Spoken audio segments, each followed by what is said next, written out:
change location if you need to improve your internet now. Okay, and then we'll kind of do some feedback from the working groups. We'll have a little break. Then we'll have a talk from Sai about reparations, a bit of Q&A, cool. So we're now recording. For those of you who maybe missed my first message, if you have any issue with being recorded, please either let us know, or you can turn off your camera and change your name. What's in the breakout rooms won't be recorded. Okay, I think we've kind of plateaued on who's arriving. I hope I'll send you a direct message with May, just on what you said, if maybe you didn't catch what I was trying to say. And then I'll pass over to Mamadi to do the grounding. Whenever you're ready, Mamadi. So, yeah, welcome everyone to this race and climate justice gathering on reparations. We are here as witnesses. All of us are here as witnesses. We are here to witness what it is to stop the racing stream of modernity and to listen deeply and to feel our own heartbeats. We are here to witness the reclaiming of our capacity to imagine something different from that which we have become used to, and to bring this critical witnessing into what we prioritize in our own lives. We can become conscious, but we have to choose it. We have to notice ourselves, noticing ourselves, and recognize that we are not only witnesses, but we're also being witnessed. That is to say, we are accountable to the very earth that we say we honor and respect, and we like to say that we serve. We are here to reclaim the consciousness of what such service actually means. I would like us all to notice our in-breath as we breathe in. Notice your in-breath as you take in the air around you. If you feel able to, close your eyes and imagine how many beings have been part of the generation of that breath that you are taking in. How many oceans, how many trees, how many particles of soil, plants, and other humans have played a part in bringing the breath that you are now taking into being? Recall all of this and breathe in deeply, knowing that all breath is the breath of connectivity. And with this connection, a realization at cellular level of shared and personal accountability and co-responsibility. As you exhale, as you breathe out, you too are contributing to the mass exchange that takes place all over the earth that we all participate in. Yet, this culture, your culture, that culture which holds itself as the pinnacle of human achievement, believes itself to be individual. Do we not understand that the word individual speaks to the very indivisibility of the duality, the us and them, that is at the root of a false consciousness? It's a belief that because we can say that another human is objectively not us, that we can give ourselves the right to cause that human, those humans, to suffer, to be the object of our violence, our mindless gratification. It's because of this that we must breathe in and understanding, overstanding, understanding that the follies of those who came before, those whose lives inscribed colonialisms and enslavements of others, that today we have to speak of reparations and restitutions. You know, we can only speak of these if we first deeply understand, overstand, understand at the level of our blood that we erred and continue to err deeply against our own selves then and now, because as we learned last month, it is within the roots of these violences, these colonial violences, that environmental degradation has been produced. Colonial legacies entrench the very divisions first called in violence and continue them in how we witness and play a part in the many deleterious changes taking place across the face of the earth and within our very own bodies, because of course we are the earth. Why do I say this? Our bodies are not separate from that of the earth. That we have been traumatized means inevitably the earth will manifest this trauma. Genocide is ecocide. Ecocide too is genocide. To repair the earth, therefore, we must first repair ourselves. To heal the earth, we must know how to and how we can heal ourselves. Recognizing that we have different bodies of experience, this work must be pluriversal. It must engage each and every world that makes up this one earth, because you know the trauma is widespread and it's old. No one is exempt from self-repair. The perpetrator of colonial violence, which includes the violences of the Maafa, the Mangamizi, needs especially to repair the deep trauma from which these violences arose, in order to facilitate mechanisms which open the space for those violated to also self-repair. Reparations are a move towards wholeness and healing. And none of this is possible without self-knowledge. So, as we breathe through these words, taking in the energy of the earth into our bodies, allowing it to speak to each and every cell that holds who we are, listen with our whole bodies to the story that the earth has to tell us.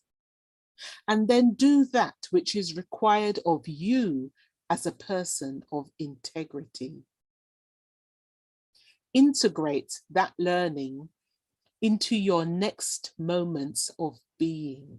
Your listening, your contributing, your speaking and doing, so that a space of healing learning can be created by us collectively. Use your breath powerfully to make your words and actions flow through your families and communities, creating a transformative justice for planetary repair and for the reparative good, therefore, of all of us. Ashe.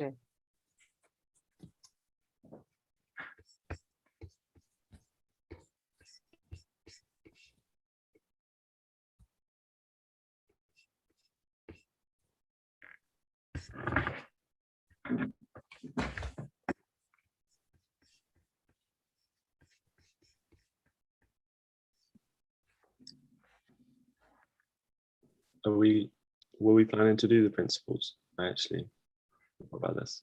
Should we just go to straight to Seb's bit? Yeah, thanks. Thanks, Caleb, and thanks for that grounding, Mamadi.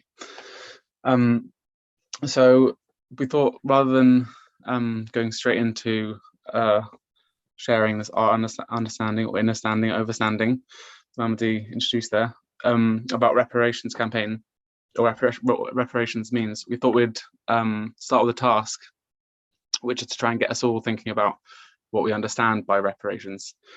And we're doing this at the start, not so we can test your knowledge or anyone's knowledge, or kind of, it's a purely hypothetical exercise. But what we're going to do is going to split into two breakout rooms, and we're going to try and just reflect a little bit, or speculate on what reparations means to each of us.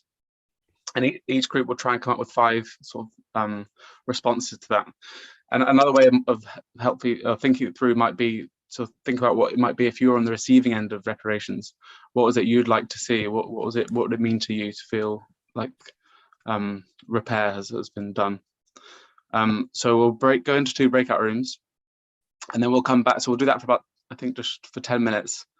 And then we'll come back in 10 minutes time, and the 2 groups, we can just exchange our ideas, and we'll try and jot those down, so it just gets us thinking about what this means to us. And then after that, we'll have a talk from Sai. So I think the break.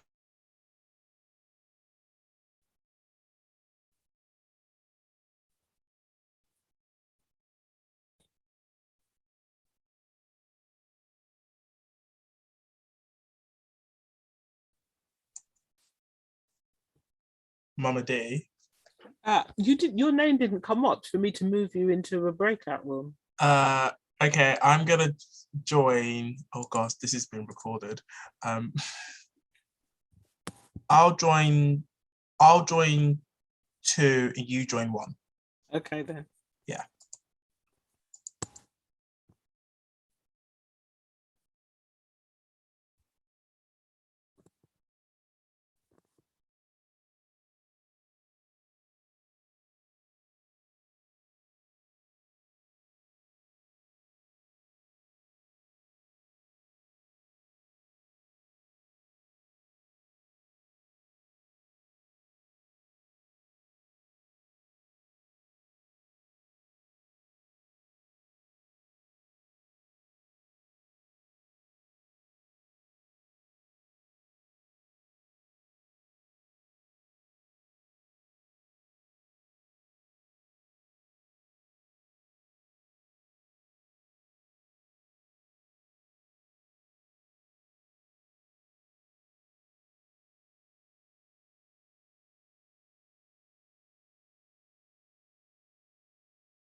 Great. I think that's everyone back in the room.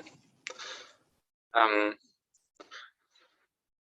then if we think we could share the slides again, we can maybe, or actually no, maybe we can just have a discussion here, and then someone could potentially fill in some of the points. We didn't necessarily, probably each group didn't necessarily get to 5 points each, but hopefully between us, if we discuss what each group came up with, maybe we'll probably be able to come up with a bit of a comprehensive list. Does anyone in the group that I wasn't in want to start with what they came up with? Yeah, I try and summarize. We kind of had a good discussion, and I've just captured some of the words rather than the deeper discussion, which was really, really insightful. Reparations is readdressing and fixing things, about it being about whole communities, what whole communities might need, and this is kind of every being, and it not being about the money, and the communities being in charge of what they, in terms of decisions of what they need. A point around the third one around community, being about community and humble acknowledgements of causing harm, and also the cyclical nature of harm, or continuation of harm in terms of those being harmed also causing harm, and for it being seen as an ongoing process, and a lifelong process, as opposed to one that just stops, of it having inherent value, and reparations having inherent value, moving more towards wholeness. And there was another point around people, our people, being, knowing what was there before was beautiful and holding that close to their heart. And I think we ended up having a longer discussion about that, kind of what it means to move away from what's new. And also something about salvation not being found here, is creating alternatives and excavating and continuing with work that was begun by our ancestors. And it being relational as well, and kind of not Eurocentric, and that's kind of what reparations is. Just a quick, I've just done a quick run of what I kind of captured in notes, but we didn't get to write, I didn't get to write it down on the post-it notes. Thanks so much, Penny. I actually was trying to write something down. If someone with the slides could go back a slide, we might be able to see, and maybe you could oh, although it's not come up. It should come up in a second. But you could always add some as well. Yeah, so I think I could share back on our group, which is actually, I think there's a lot of sort of overlaps. I don't know if my note-taking will put it as well as you just described it, but we definitely had this recognition of the idea of acknowledgement of harms, as Pete was quite a key thing that came up. But also, yeah, the starting point was kind of going beyond monetary, this kind of fixing beyond money, which you mentioned, and this kind of idea that sort of monetary compensation doesn't really do anything if the sort of systemic perspective is not addressed, and the kind of recognition of the structure and the systems that are caused the harm in the first place. And then, yeah, we then came up with some more kind of almost like virtues of that would be sort of crucial as part of this process, of things like humbleness. We talked a little bit about shame as being part of that, a recognition of shame being part of that process, and then also almost more governance type things like accountability as being key. I can fill some of those in afterwards. So yeah, so that became a bit of a sort of comprehensive list. I don't know if there's anything for me, either of these groups that people feel like they've been missed. But I suppose just for an initial brainstorming, there's quite a lot of ideas. Certainly already expanded what my understanding would be.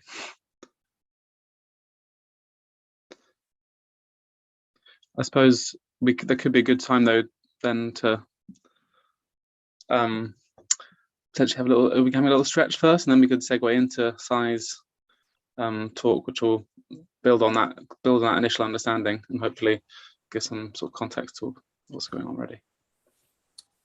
Okay, I just wanted to ask, actually, do people want to do that? Because we did start late, so we haven't really done a lot. So if you do want to go for a comfort break for just like really a couple of minutes, or just to stretch, I'm going to be doing some stretching here. We can follow suit if you want to. I like to think about stretching in different directions and it having meaning. So if we stretch behind us, unfortunately with my screen, you can't see, my hands will just disappear. But if we stretch behind us, it's like anchoring ourselves in the past. And then if we reach forward to stretch ahead, it's to link ourselves to the future and to what is to come with confidence. And then stretching to the side, on either side of us, is linking to our communities of the present. Yeah. So you can do that again, to the past, to what has come before, to the present. Even you can, and the future, you can imagine that as a Sankofa movement. So when you go from back to front, it's bringing, go and fetch it, bringing what is in the past to the present and to serve you in the future.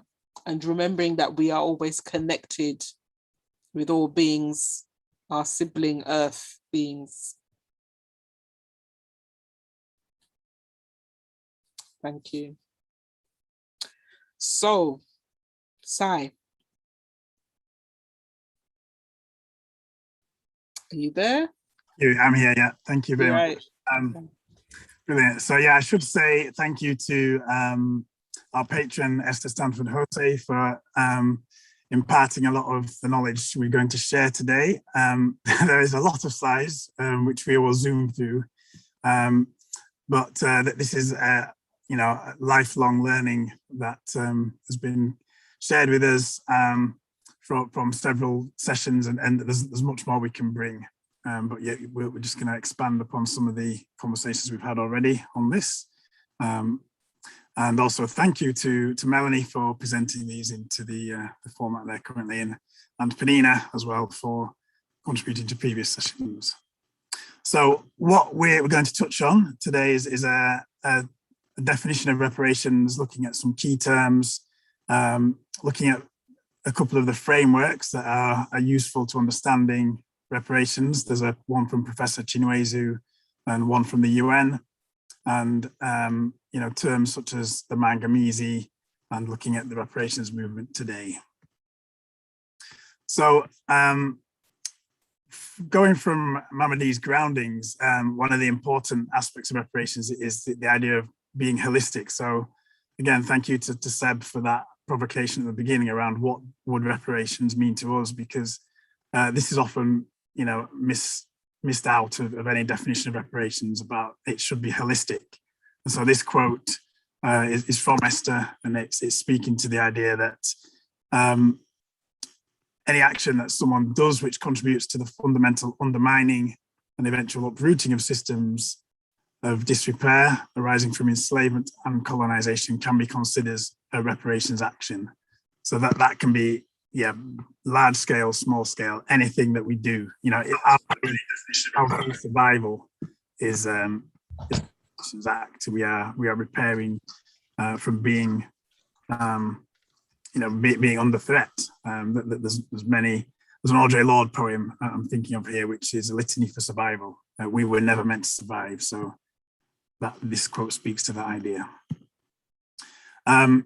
So as we said, there's two dimensions to reparations: the internal, which is essential, and the external. So the internal is the most important aspect, which can then, once we do that, we can move from a place of wholeness and generate the power to then do the external repairs. And it's really important to move from that position with ourselves, with our communities, with our families, with our groups, because any repair that doesn't have that at its center is not full repair. This is, I won't read the whole of this, but just the headlines of this is that, again, moving to the external, this is the connection to a broader movement. So There's something which is acronymed as ISMAR, which speaks to the International Movement for African Reparations. And there's also the PRIM at the bottom, which is a People's Reparations International Movement. So both of these are made up of various groups who work together. The African Reparations Movement, which I can go into next, connects with a wider movement of all peoples around the planet. And both of these movements, although they are rooted in different communities, they all serve the broader picture of planetary repair. Obviously, this presentation is coming on the back of the work we've been doing with the Race and Climate Collective, and planet repairs is key to reparations. Reparations is planet repairs. So particularly looking at the African reparations movement, how it's different from the Jewish claims from the Holocaust, the Japanese Americans, from the war in Japan, and other demands that we may know of, Korea, etc., which have had compensation and other things. The African demands, this is a quote from Kofi Mawuli-Klu, who works very closely and is a mentor to Esther. So that he states that the African demand threatens the Eurocentric global establishment of white racist supremacy in the way and manner true reparations to African people will result in the Black empowerment of Africans and their galvanization of the revolutionary transformation of the present unjust order of the world. So essentially, there is a system of white supremacy which we live under, and to uproot that uproots capitalism, uproots everything. And so that's why this is one of the the real movements and calls what we need, because capitalism is centered on a hierarchy of race and Africans being at the bottom of that. So uprooting that is a way to repair this situation we're in. One of the examples of repair which we can do is in these three words here, which we may have come across throughout education and through various interactions with various interactions with the media and everything else. So this is a very simple example of how we could examine these three words and what they mean, and this is kind of an established term and sanctioned, but within this very simple phrase is a lot of violence. So breaking this down, we can look at each one of those words. It's defining this moment as in it is a part of history. It is the thing we need to look at. Again, the word slave. What does that say about this period of history? And trade. So it's a sanitized version of a horror, as we've mentioned before. The Jewish Holocaust and other atrocities. There's no sense of that coming from this phrase.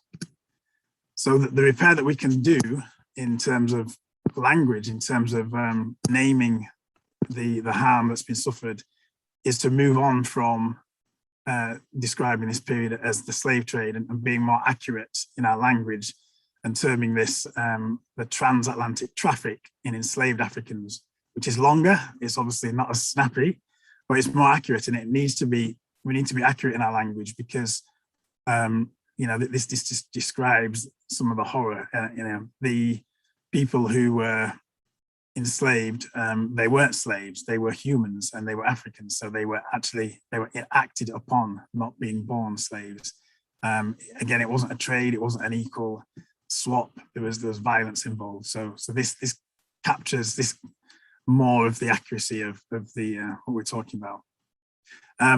One further development from that is to then use this term, which is in the Kiswahili language, which is the Mangamizi. People may know the rapper Akala, who studied with Esther back in 2010, I think it was 2012, and there's a hip hop track that he created based on that learning called the Mangamizi, and this is a term that speaks to the Holocaust, as Akala coined, of ongoing chattel, colonial, and neo-colonial enslavement. So again, this is a further repair of the language and a more accurate depiction of this horror. And it speaks to the intentionality, it speaks to the ongoing nature of this horror, and it's far better than the sanitized version we have at the top. Again, this is a depiction of moving from, as we saw, the begging, supplicant, needy Africans, the kind of charity, the asking for repair, asking for justice, to a more accurate depiction of, there was actually fights, there was resistance. So this is an artwork I created working with Esther in terms of, showing how the version on the left is the history that we are told, that, Wilberforce and in America, President Abraham Lincoln and whoever else granted freedom, whereas the other side of the picture is that this was a hard fought freedoms, and we're still fighting for freedoms today. This is taken from the PARCO Statement of Purpose. PARCO is a organization which works in Europe, the Pan-African Reparations Coalition. And it again speaks to the idea that we're not begging, it's not charity, it's a demand for justice, for complete economic, political, social, cultural, and spiritual justice. Again, speaks to what and it was mentioned in the discussions there as well, that it's not just about the financial component. It has to be all of these things. Self-repair is key, and looking to the future generations.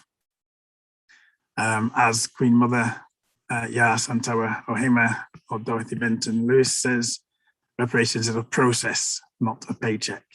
And that's a key phrase as well, because often we think of a moment in time when we will be granted reparations or when reparations will occur, but this speaks to the idea that by actually doing the work, that is repair in itself, by addressing the harm, by working together, by accounting for what damage we've suffered. That in itself is reparatory. At the root of reparations is repair. So, engaging in a process of addressing the harm is in itself reparations. So now we're moving on to the framework that Professor Chinwezu, a Nigerian professor, has given us. And this is a key quote that we come back to, the idea that reparations is not just about money. So again, I won't read all of this quote, but we can link you to where this is. You can read the full speech of Chinwezu and books, but essentially the kind of third paragraph, all the different types of repairs, self-made repairs, mental repairs, psychological, cultural, organizational, social, institutional, technological, economic, political, educational, repairs of every type that we need in order to recreate sustainable Black societies. So yeah, that speaks to, these are all the different repairs highlighted from that. Repairs in our self and group understanding and status. So a lot of these are missed out when we think of reparations, but there's so much that that we need to look to think of the state we are in. And one of the examples I always recall is happened at Leeds University when Ngugi wa Thiong'o, it may have been Ngugi, it may actually have been Chinua Achebe. I need to be accurate in that. But yeah, there was the African Studies Department of Leeds University, a talk there, and a question to the audience was, who here is studying an African language? And there were a few hands. The question again was, who here is studying an African language, has written a paper in an African language? And there were no hands up, which is really telling in terms of when we study European languages, Russian, French, German, Spanish. It's almost expected that we would be writing in that language, and there would be people who would be marking and assessing your work. So it was really telling that even on a language basis, the relegation of African languages is so low that when people are studying, there's no acknowledgement of that, and it's such a massive framework. Obviously, English is super dominant, but without the language, without the philosophy, without all the things that come with language, there's a huge disadvantage in terms of accounting and remembering our histories. So yeah, language again, spirituality and philosophy also, music, art and symbolism, science and technology, and all of this so that Indigenous communities can redefine their own knowledge systems, really important. This is a publication which attempted to document some of the resistance, and I have it on my shelf, but it's a really it's a timeline essentially of acts of resistance going from chattel enslavement to colonial to neo-colonial to the present, of where communities have resisted across the globe. And so there's various names and incidents that the reparations movement draws upon, and it's again a reminder that this is not, although reparations right now is a topic that is in the news and very much coming from the American efforts and in the Caribbean. It builds upon what's gone before, and it can be traced back to the date here, 1897, even before that, when people are resisting on the continent. That very first resistance, as we had at the beginning of these slides, is a reparations act. So it's really important to build upon what's gone before and to acknowledge all the sacrifices that have allowed us to be here today. One really important conference was the Abuja Conference, and this is a proclamation that took place. Some of the words here: the damage sustained by the African peoples is not a thing of the past. It's painfully manifested in the damaged lives of contemporary Africans from Harlem to Harare, and the damaged economies of the Black world from Guinea to Guyana, from Somalia to Suriname. And the contemporary harms are illustrated in this image, which is from the Stop the Manganese campaign. So all the harms on the yellow background, again, a huge list of things, of the legacies of enslavement, and everything from the land grabs to Afrophobia, the fear of a particular form of racism, the fear of Africans, the reproductive and sexual violence, expanding industrial complexes, racial violence, school to prison pipeline, menticide, nutricide, police brutality, racist immigration, debt bondage, bioweapons of mass destruction, denial of African Mother Earth rights, deaths in custody, dismemberment of sovereign peoplehood, miseducation, extractive industries, forced sterilization, and recharge, genocide, and ecocide. So this is again a campaign which builds upon all the work that's been done around sovereignty over land and of Indigenous peoples being able to have control over their lives, and so it's definitely one that the genocide and the ecocide go hand in hand, and so even though these movements may not be seen as connecting to climate justice, they certainly do, because the harm that's been done to land, the environment, through enslavement, through colonialism, is something that damages the earth and damages us all. So the second framework we can introduce is actually from the UN, and so this is the international framework, subtitled "The Basic Principles and Guidelines on the Right to a Remedy and Reparation for victims of gross violations of international human rights law and serious violations of international humanitarian law. And we asked you, it was handy that we had five things for you to think about in terms of understanding reparations. So the UN actually does have five here, and we can go through them and break these down now. So restitution. This is the idea that to restore the victim to the original situation before the violations occurred.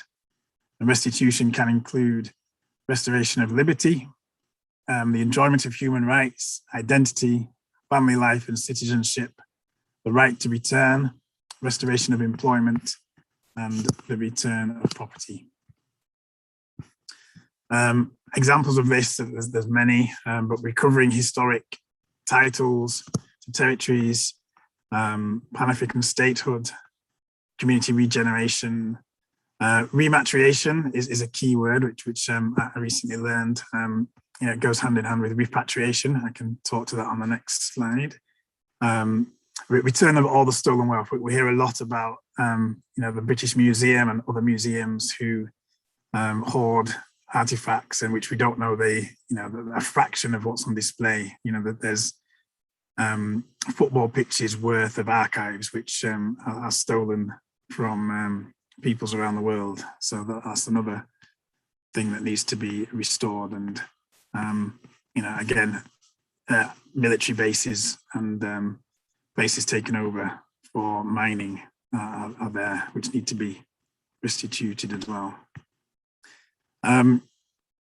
So repatriation comes from the Roman term patria, fatherland, and there's two notions, which is the return to territory or physical location, the return to community and people. Rematriation, that the term I mentioned, is an indigenous concept which refers to restoring a living material culture to its rightful place on Mother Earth. So this is the idea of restoring a people to a spiritual way of life in sacred relationship with their ancestral lands, reclaiming ancestral remains, spirituality, culture, knowledge, and resources. So this repatriation may not physically mean a return to the actual land itself, but it's a reclaiming of all the things we've mentioned before. The second UN framework is compensation, which, as we've mentioned, this is probably the most well known, and deliberately so. Reparations is obviously very much reduced to this because it's easy to frame to well, we live under capitalism, so it's predominant to think of money and the idea of where's the check and who's going to pay and everything. But as we see, it's only one aspect of reparations. So yeah, the paying of damages proportional to the gravity of the violation. And what's key here is how this is accounted for.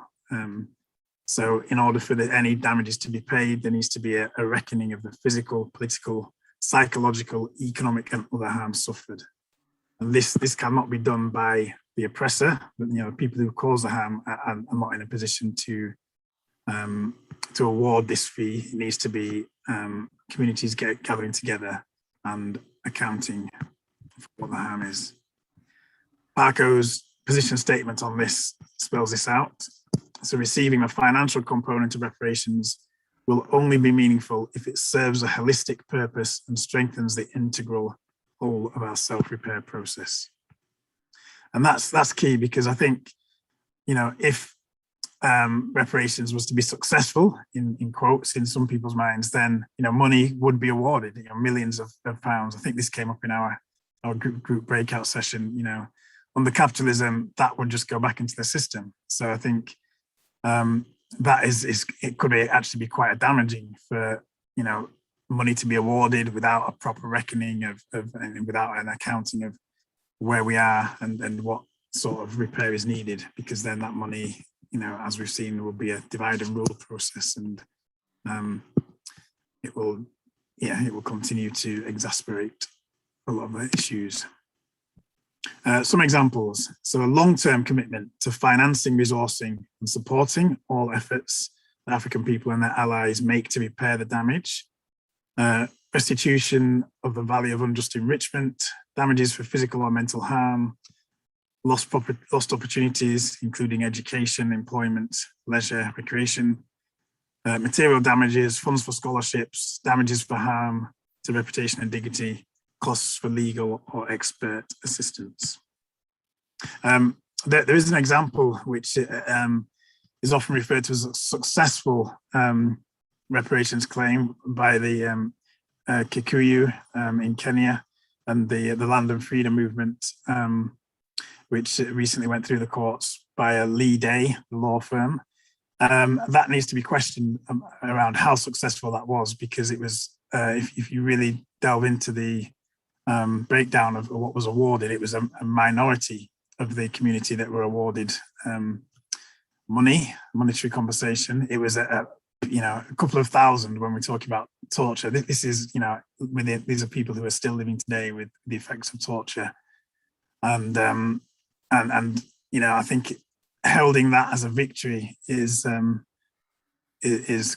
problematic when there's a whole community of people who were not able to make it into court. There's people who died, and it's almost as if now that's been gone through the courts, what opportunities are there for existing peoples who still live with that legacy to also take action? So I think this is really important for us to conscientize and to realize about when we go for the money, that plays the game of capitalism, and it can very easily be paid off and played off against each other.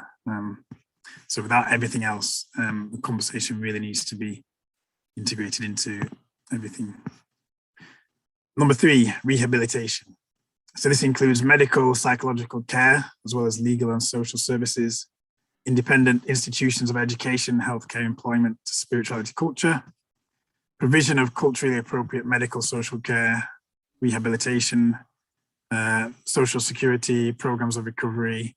And again, this all acknowledges the idea that there's such a thing as Joy de Groy-Leary here in the picture conceptualizes as post-traumatic slave syndrome, and that's a really important book to, if you can get hold of that. There's also talks on YouTube, but the idea that that the racism that came out of the period of the Mangamese and the transatlantic traffic manifests in us today. We live with legacies of phobias and Afrophobia and everything. So there's so much work everyone needs to do, white people, African people, people across the planet, to unpick all these inherited harms and phobias we have. Number 4 is satisfaction. This again came up in our group, the idea that if from Seb's question of if you were to receive reparations, what would be satisfying for you? So again, an acknowledgement, so an official apology is key in that.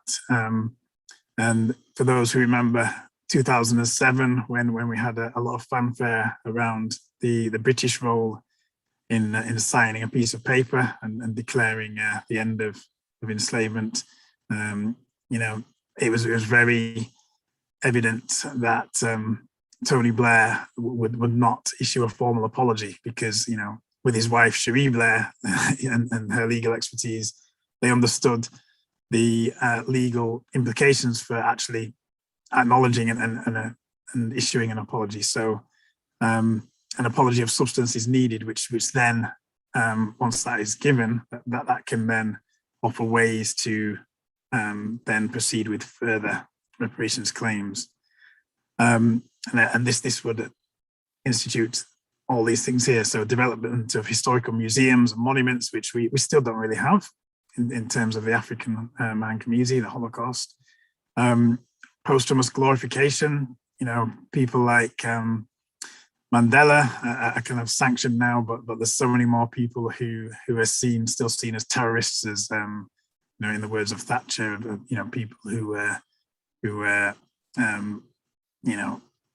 out of history, who were kind of forgotten, and who fought, and so there's a real revisionist history as we are witnessing now with all parts of this present government in the UK.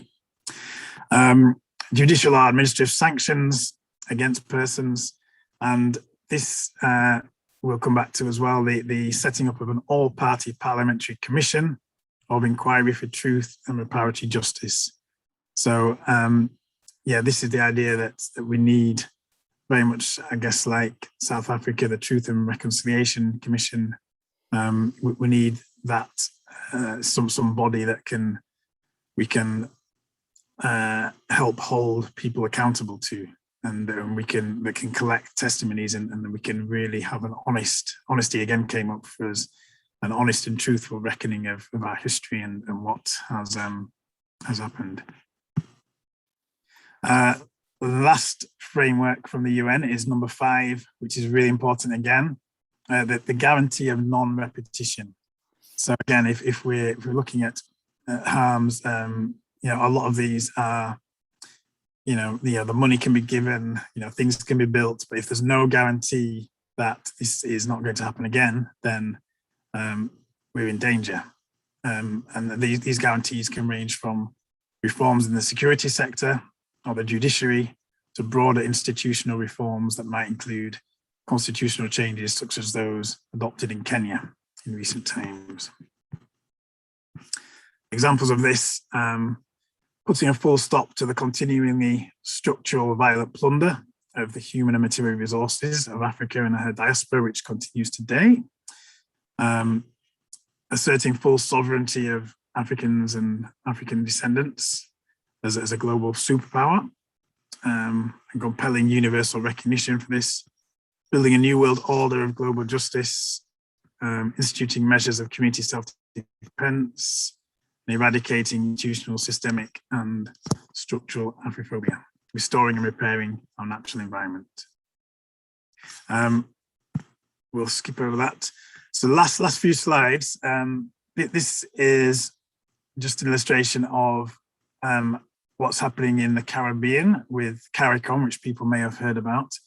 CARICOM is the Caribbean Reparations Commission, and this is a different view to the one that Stop the Manganese campaign and PARCO and other groups which we've mentioned hold, in that Professor Sir Hilary Beckles talks about how reparations is a government-to-government conversation, whereas Esther's critique of that would be that reparations needs to be a person-to-person grassroots community conversation. And again, this is the danger of if the CARICOM proposals are successful, then it's a top-down institution, it's a top-down implementation of things. Other issues with the CARICOM plan are that it doesn't account for the diaspora, it doesn't account for Africans themselves on the continent, and so again, this is an illustration that any call for reparations needs to be across communities, it needs to be across the diaspora, it needs to be across continents. So PARCO, speaking to this, our emphasis is on reparations not just as a legal case or claim, political struggle, but also as a social movement. The reparations will be effected and secured as a result of a movement that we continue to build. A professor called Matsuda speaks to this as well. The idea is reparations is a legal concept generated from the bottom, and it arises not from abstraction, but from experience. These are, last couple of slides, these are the aims of the Stop the Manganese campaign, some of the aims to increase, I'm just getting a message. Okay, yeah, please do keep your questions coming. So yeah, and increase the recognition and educating people about the Manganese, its causes, contemporary manifestations and consequences, gathering evidence, as we've said, about the continuing impact of the Manganese, building towards the Truth and Reparatory Justice Commissions, mobilizing petitions, again, it just not in isolation, these all work together, to petition governments and catalysing the development of forces for a people's international movement. And a fifth one is utilising the process that happens on the 1st of August, which Racial Justice Network have taken part in on several years, a visible presence on the streets to march and to gather together and share our tactics to resist. Finally, some of the reparations organising that we know about in this country particularly is the Stop the Mangamese campaign, the Reparations March, building towards the Commission of Inquiry, Popular Civil Society Forum, other tribunals, and establishing African heritage communities. I'm just hearing my children have come upstairs for their bath, so that is a perfect time, I think, to finish.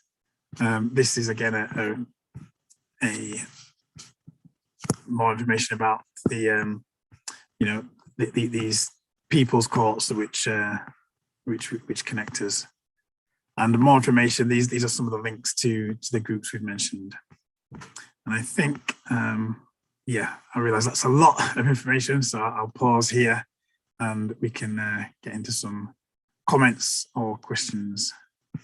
Thank you very much. Thank you, Sai, for that talk. Can I just say that, I mean, like, I've heard you talk about some of this stuff before, but I still keep learning. And again, just thank you for your insights on this really important discussion. If you've got any questions, feel free to put them in the chat. But to begin the Q&A, I'm gonna ask Simon's question. So it's, what about reparations from companies? I'm thinking particularly from the fossil fuel industry.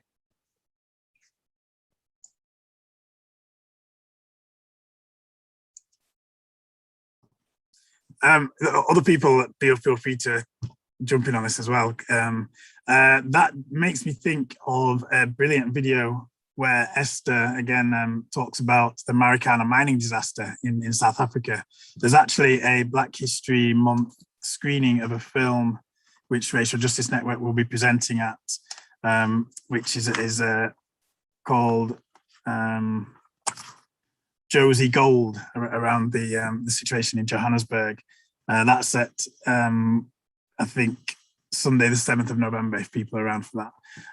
But yeah, I think that is a key site of struggle.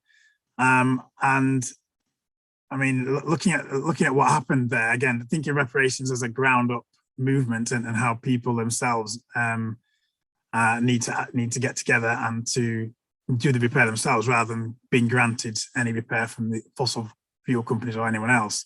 What happened in that situation was that people did get together, they resisted, and you know, they held strikes, and you know, there's the strike action that happens in the European world and the northern world. But what happened there is they were, you know, a lot of people were executed, and this really speaks to the idea that you know, that is what people are up against in these sites across the world, and particularly in the global south. And so that could be a question back to us, that you know, where I know that we have lots of annual general meetings of fossil fuel companies in the city of London, and so I know that there are moves to act in solidarity with communities across the globe. And so I think it's a key site, and so I think, you know, people who are shareholders and people who are, you know, who have more agency to protest and to not get shot and to not be executed, or to, you know, have their families at harm, who are less on the front lines. I think we have a duty to intervene in solidarity with people who are facing that.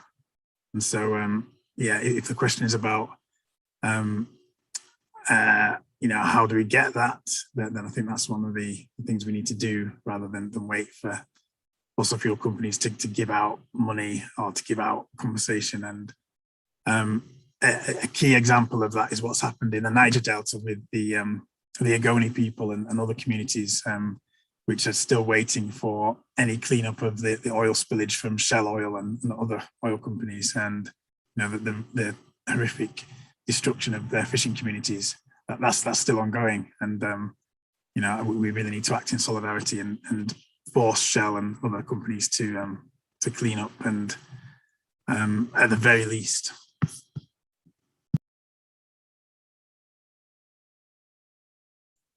No, thank you for that. The next question is from Penny. So it's, how does reparation justice relate to climate justice, or what the Racial Justice Network are doing on the 13th framework?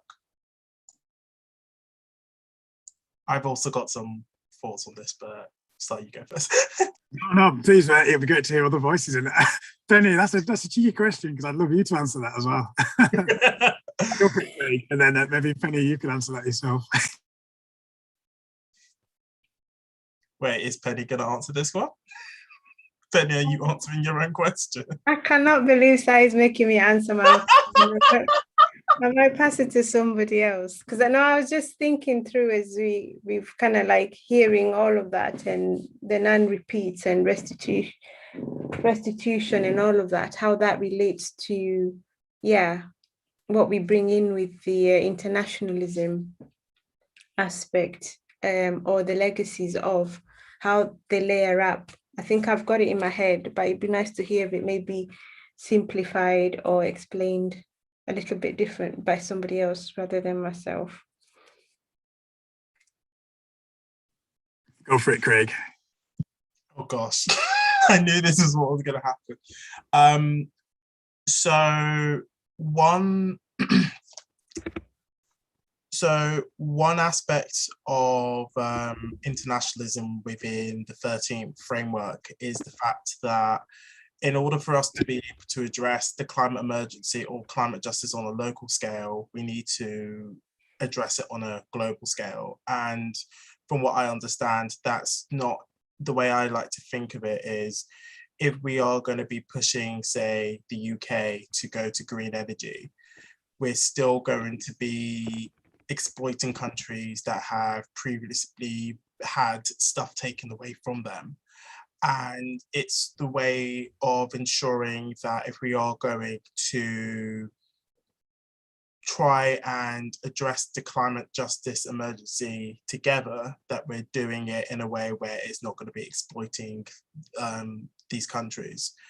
And then where my understanding of reparations comes into that, it's the aspect of solidarity. So it's not the case of going, oh, we're going to continually keep exploiting countries, but acknowledging that there has been a lot of trauma that's been associated with this exploitation, and doing it in a way where actually we can all work as one, as opposed to this divide, which in a lot of climate conversations, it's the global north and the global south are actually used to be the majority world. That's my best explanation of how it relates to climate justice. Please fill in the gaps with bits that I've messed up. Thank you. Thank you, Craig. I'm really bad when I'm not on this panel. I'm sitting on that seat. I've got questions I'm asking, but I've just asked another one. I don't know whether anybody can respond to that one.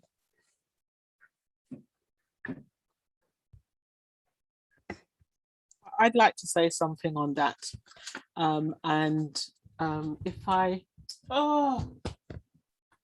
had a really good picture of something which I now can't find where I put it.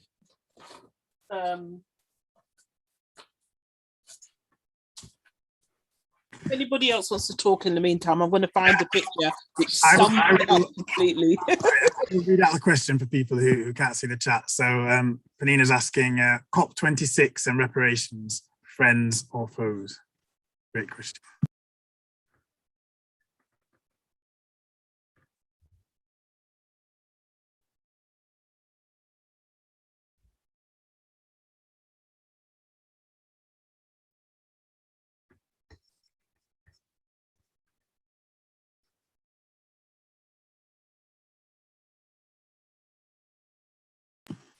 If there's any more questions as well, do keep them coming. Yeah, there's a private question that someone wanted just an expansion on who Esther was. Apologies if I didn't make that clear at the beginning. So there's a really good talk that Esther's given online, which you can search on the Racial Justice Network YouTube, where she was able to expand upon the work that she does and around the idea of allyship and other things. So that's there, but you can also find a biography on the Racial Justice Network website, because Esther is our patron. So that's who's given us or shared a lot of this learning with us. Mamadi, do you have is it a poster you've got or something? Yeah, I do. I don't know. Let me see if you can see it if I hold it up. This is like a short way of summarizing the answer to Penny's last question about COP and reparations. I don't know if you can see it. Let me see if I take out my background. It becomes clearer. Right, can that be seen? Can that be read? I can read it out if people want. Oh, yeah, please do. Yeah. Actually, yeah. I haven't got your screen on now. Sorry. Together we can save our planet, and I need to make you big with the pin. Can anyone else read that? Sorry. I can read it. I've just made Mamadi's screen huge. It says, together we can save our planet. And so we in the extremely rich nations agree to find an environmentally friendly way to carry on being extremely rich. If you in the extremely poor nations agree to find an environmentally friendly way to carry on being extremely poor. Together we can save the planet. So I think that kind of summarizes that, Penny, very briefly. I think for people who understand the kind of negotiations that take place at these international gatherings, are they truly international? One has to first ask the question. Do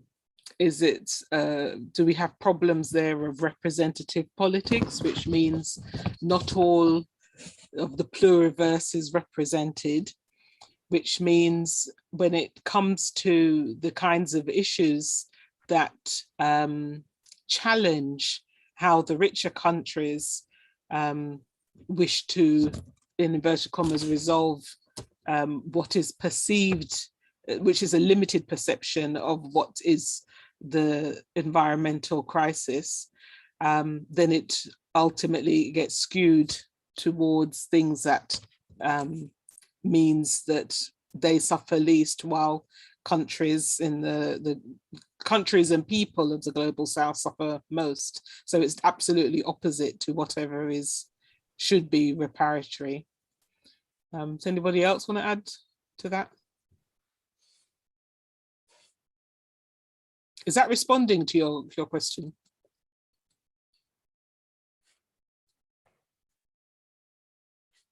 Okay, I mean, if there aren't any further questions, maybe we need to move towards closing. And just to say thank you, Si, for that mega presentation. But for those who are present, who would like to hear more and to go deeper into each of those slides and deeper into all of the associated issues, there is a reparations affinity group.